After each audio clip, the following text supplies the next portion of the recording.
Primeiro-Ministru e Ministru Ekonomia na Koezaun Territoriál Portugál diskute kooperasaun sira e CPLP. Ministru Ekonomia no Koezaun Territoriál Portugál, Manuel Castro Almeida Quintane, halau encontro ho Primeiro-Ministru Kairalasanana Guzmão, ho dikualia konaba importância o CPLP, liu atau meeting kooperasaun iha area oi no sextane Ministru Turismo ho sinasaun membro CPLP sira sei halau encontro ho dikualia konaba kooperasaun serviço nebe necessário atu halau. Podemos falar sobre a CPLP em primeiro lugar, a importância da CPLP, e ambos estamos muito de acordo sobre a importância de reforçar a cooperação no interior da CPLP, nas mais diversas áreas. Amanhã há uma reunião de ministros do turismo dos países da CPLP, mas há muitas áreas onde é possível e necessário reforçar a cooperação.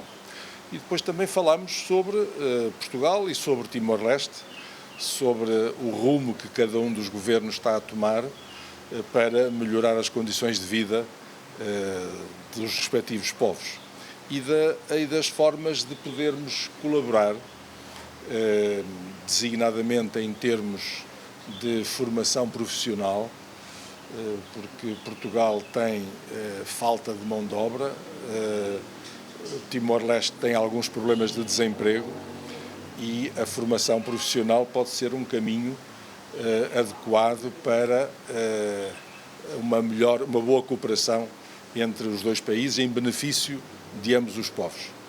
E falámos de vários outros assuntos da vida internacional e das preocupações que Timor-Leste tem, da postura que tem de procurar contribuir para a paz, para o desanuviamento, para a boa cooperação entre toda a comunidade internacional. Iha bibang ne sefi governo no governante husi Portugal ne fahemos experiência com a implementação governo local, no intenção governo timor-lestenian ba implementação poder local. Simão Ximenes, Bemines Ximenes, Jemen.